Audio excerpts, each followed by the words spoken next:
à tous et bienvenue dans cette nouvelle vidéo. On se retrouve pour un update lecture qui date parce que je vais vous présenter des livres que j'ai lus au mois de juin de l'année dernière et des romans que j'ai lus assez récemment. J'espère pouvoir reprendre un rythme un peu plus normal pour ne pas galérer à vous faire les résumés et à me rappeler ce dont j'en ai pensé. Ce que je vais faire, c'est que je vais passer très rapidement sur les romans que j'ai lus l'année dernière au mois de juin, sachant que les souvenirs sont vraiment plus très frais, hein, donc j'ai dû regarder un petit peu mon avis sur Livre Addict. J'espère que ça ira, pardonnez-moi. je vais vraiment reprendre un rythme plus normal pour ces vidéos parce que c'est vraiment galère de donner son avis des mois après. La plupart du temps on oublie les romans. Je commence tout de suite avec un manga que j'avais commencé parce que je voulais me mettre au manga en fait tout simplement, mais je pense que je vais arrêter la série. Il s'agit de Dead Tube. J'ai lu le 2 au mois de juin, j'ai lu le 3 il y a pas très longtemps et oui, clairement c'est pas je suis pas le genre de public auquel c'est destiné, hein, parce qu'il y a vous connaissez ce genre de manga. Le pitch était pas trop mal, se filmer des meurtres, des scènes un peu choquantes. C'était intéressant, mais voilà, j'ai plus envie de perdre mon temps à lire ça. Donc je pense que j'avais le 4 encore, donc je crois que je vais le lire, mais je donnerai pas mon avis dessus parce que voilà, je me suis pas spécialement attachée au personnage ni rien, donc c'était très rapide. Après, ça reste pas mal, mais bon, ouais, je pense que je suis plus trop la cible pour ce genre de choses. Je continue avec un Amélie Nothomb très court, comme très souvent, avec Le crime du comte Neville. J'avais bien aimé, mais sans plus. J'ai mis 14 sur Livre Addict. Je sais qu'il y avait notamment des références à des auteurs très connus, auteurs-autrices très connus, des citations que j'ai très souvent reconnues. J'avais bien aimé, mais voilà, ça m'a pas marqué non plus énormément.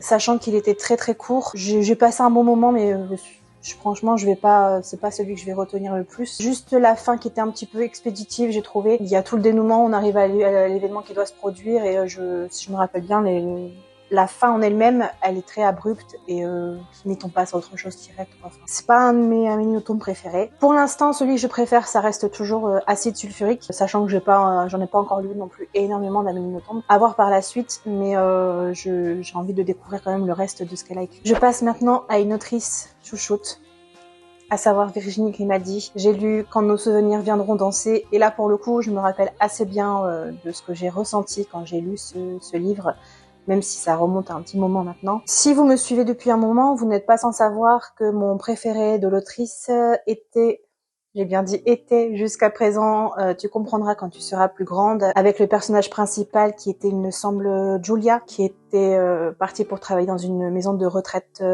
maison de repos pour les personnes âgées, je crois, enfin quelque chose comme ça.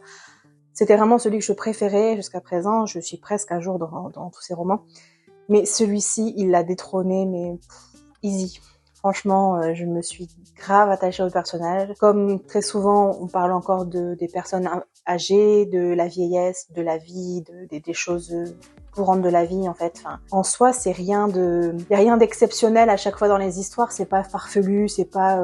Mais justement, c'est ce qui me plaît. En fait, ce sont des tranches de vie. On peut s'identifier très clairement à certains personnages pour certains, hein, pas tout le monde, mais vous voyez un petit peu les marques, les repères que j'ai mis dans ce titre. J'ai vraiment beaucoup accroché. Si vous ne savez plus trop le pitch, on va suivre plusieurs couples de personnes âgées qui habitent dans une impasse, donc l'impasse des Colibris.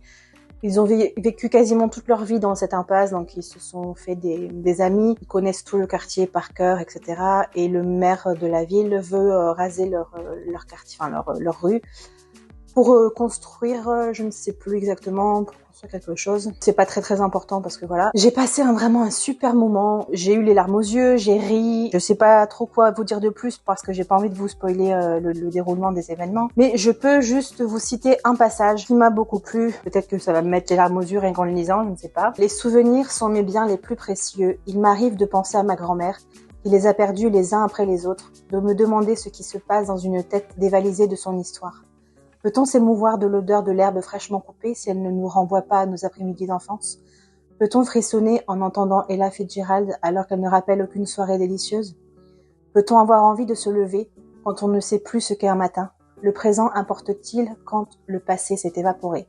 Il y a plein de phrases comme ça, et encore j'ai pas tout noté, mais des phrases auxquelles moi personnellement j'ai pu m'identifier, qui m'ont ramené à certains moments de ma vie, à ma grand-mère, même si elle a pas vécu les choses qui se sont passées dans le livre, mais voilà, clairement, avec Virginie Grimaldi, à un moment ou à un autre, dans une situation qu'elle nous décrit, on va pouvoir toujours se retrouver et s'identifier en fait. Et c'est ça que j'aime vraiment dans ces romans. Celui-ci, il a détrôné, tu comprendras quand tu seras plus grande, même si il y a vraiment pas de grand chose. Hein. En tout cas, le dernier, c'est Il nous restera ça, je crois. Quelque chose comme ça. Celui-là, je l'ai pas non plus, donc j'aime bien toujours en avoir au moins un d'avance, à lire quand j'ai envie d'être un petit peu nostalgique, parce que c'est vraiment l'émotion que je ressens le plus quand je lis du Virginie Grimaldi, c'est la nostalgie, c'est le fait de me rappeler des choses de ma vie, des choses que j'ai vécues la plupart du temps avec ma grand-mère, parce que ce sont souvent des scènes décrites avec des personnes âgées, donc voilà, j'aime bien ces passages. Le dernier roman que j'ai lu au mois de juin dernier, c'était La Nuit des Temps de Barjavel. Alors je ne l'ai pas là sous la main, parce que je vous expliquerai juste après pourquoi. C'est considéré comme un classique de la littérature, je crois que c'est SF. Il y a un peu de science-fiction, donc voilà. Qu'en dire? Je vais juste vous lire ce que j'ai écrit en fait sur Livre Addict. J'ai bien aimé la première partie de l'histoire, même si elle met un certain temps à arriver, oui, je me rappelle un petit peu. Une fois qu'on découvre cette ancienne civilisation, on voudrait en apprendre encore davantage sur leurs coutumes et leur incroyable mode de vie.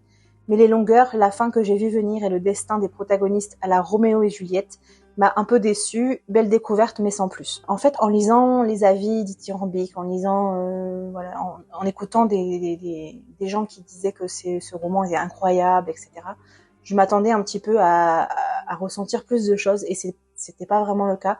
Alors après, j'ai passé un bon moment, c'était pas une lecture déplaisante, mais clairement, il y avait des passages qui m'ont qui étaient un peu longs, j'ai trouvé. La fin, oui, moi je l'ai vu venir. Après, je sais pas, peut-être pas dans tous les détails, mais pour moi c'était assez clair quand même dès le départ. Dès le moment où on sent le truc venir, quoi. Ça reste un classique que au moins j'aurais lu, même si il fera pas partie de ceux dont je me rappellerai longtemps, mais je pense le conserver dans ma bibliothèque, parce que peut-être que je l'apprécierai différemment quand je serai plus âgée, ou que voilà, je ne sais pas. Et je rebondis sur ça d'ailleurs, parce que je n'ai pas donc le roman juste sous la main. Si je l'ai, qu'est-ce que je raconte? J'ai mon chariot qui est juste à côté. En fait, je suis en train de refaire les couvertures moches de certains livres de ma bibliothèque. Alors oui, ça peut paraître superficiel pour certains. Je l'entends bien, hein, y a pas de souci.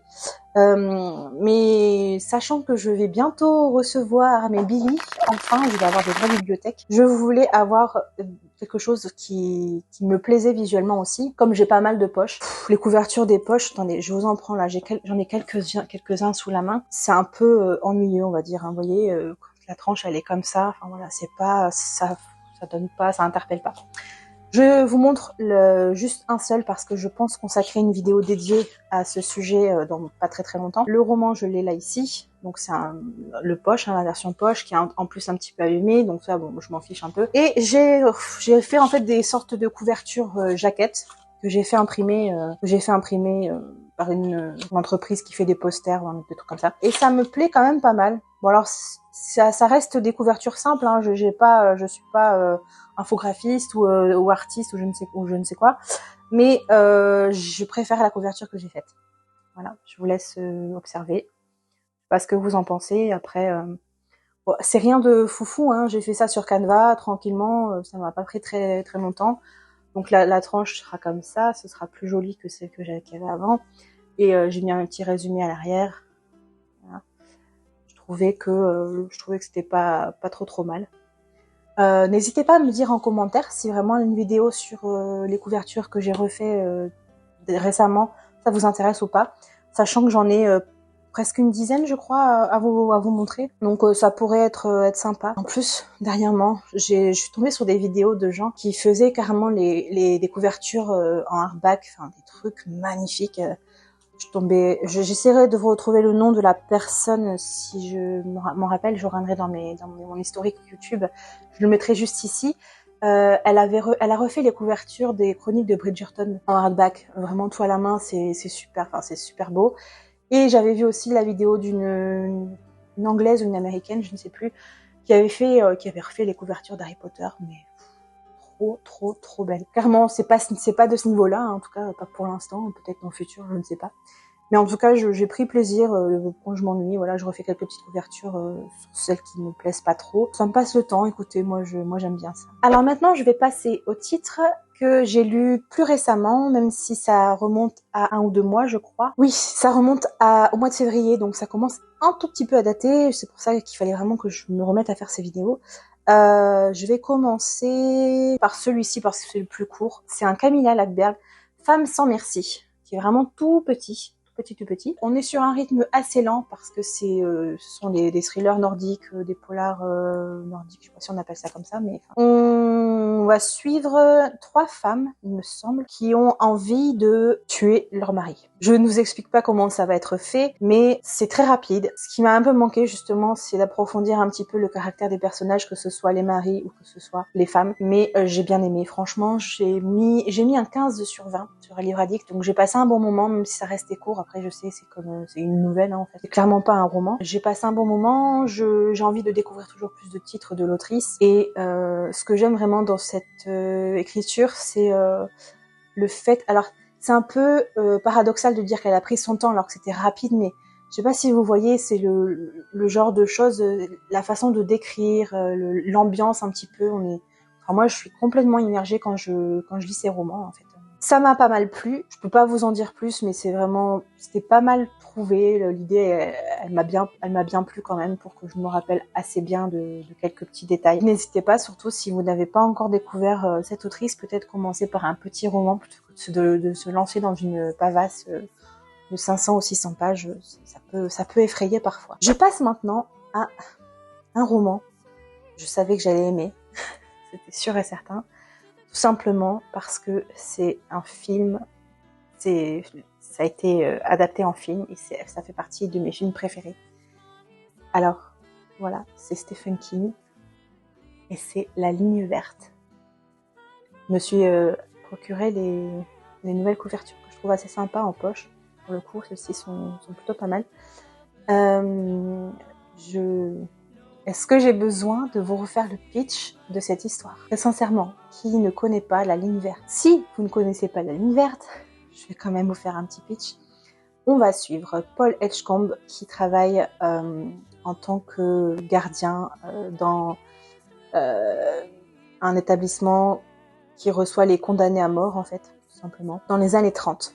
Donc l'histoire commence où c'est une personne âgée qui va nous raconter son histoire. Et on est replongé dans les événements qui se sont produits. Évidemment, quand on a vu le film... Bon, moi j'ai vu le film avant, parce que le film il a été adapté il y a longtemps quand même, donc oui, je l'ai vu. Je suis bien contente de l'avoir vu d'ailleurs. Mais je crois que c'est un film, je me lasserai jamais de regarder. Et oui, c'est sûr qu'on peut que faire la comparaison quand on a lu un roman et qu'il a été adapté en film, on a tendance à comparer les deux. Autant j'aime la façon dont ça s'est déroulé dans le film, autant ce que j'ai aimé ici dans les petites différences, c'est le fait que, j'ai découvert que à l'époque Stephen King, il avait publié ce roman en partie, c'est-à-dire je sais plus si c'est dans une revue littéraire ou quelque chose comme ça, et en fait il publiait quelques chapitres et il a commencé à écrire. Il avait une sorte de défi en fait. Je crois qu'il y a eu un autre auteur qui a fait un défi avec lui. Et en gros, il devait commencer le roman sans en savoir la fin. Donc vraiment, il développait au fur et à mesure. Et c'était publié en fait sous forme d'épisodes, un peu comme une série télé en fait.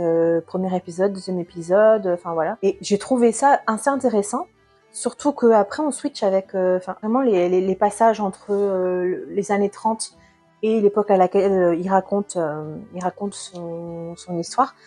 Ça m'a vraiment plu. J'étais encore une fois, bon oui, j'avais les images du film en tête, mais franchement j'ai trop aimé quoi. Enfin, j'ai ressenti aussi l'émotion pure à la fin quoi. Enfin, sans spoiler, ceux qui n'ont pas vu vraiment, si vous n'osez pas vous lancer dans le livre, au moins regardez le film. Mais franchement, lisez La Ligne verte, s'il vous plaît.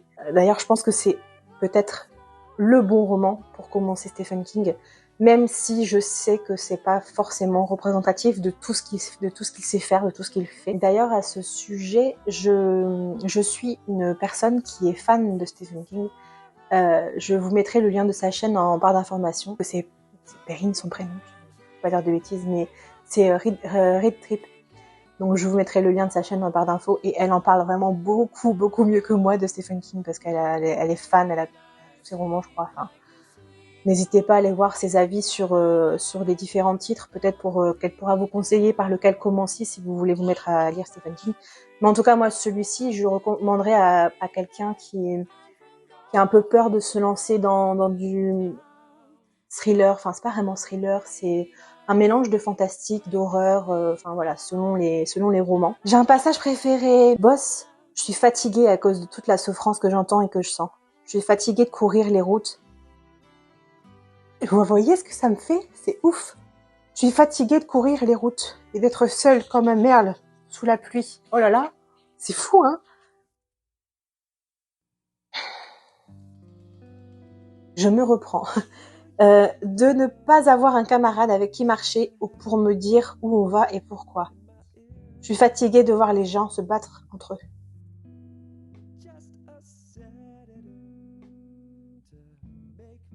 Est-ce que je vais savoir lire la fin? C'est comme si j'avais des bouts de verre dans la tête. Je suis fatiguée de toutes les fois où j'ai voulu aider et que j'ai pas pu. Je suis fatiguée d'être dans le noir, dans la douleur. Il y a trop de mal partout. Si je pouvais, il y en aurait plus, mais je peux pas. Bon, on va arrêter là, hein. Voilà, donc vous voyez un petit peu l'effet que ça peut me faire, enfin ce roman, quoi, c'est fou. J'ai vu le film sans mentir, au moins une vingtaine, voire une trentaine de fois au moins, si bien que j'en connais quelques passages presque par cœur, un peu comme Les Évadés d'ailleurs. Et il y a des passages qui vous marquent. C'est fou. Comment on peut encore être ému pour quelque chose qu'on a vu et revu des dizaines et des dizaines de fois, dont on connaît la fin, on sait comment ça va se terminer, mais pourtant, ça marche. Même en lisant le roman. Voilà, vous voyez. Donc, si vous voulez ressentir des émotions, écoutez. Après, c'est ma sensibilité personnelle, hein. Peut-être que certains... Alors, c'est très bizarre, hein, parce que j'ai pas connu de gens qui ont fait de la prison, enfin... J'ai pas vraiment de quoi m'identifier à ces personnages, mais je sais pas, c'est l'écriture, ça m'a touchée en fait, tout simplement.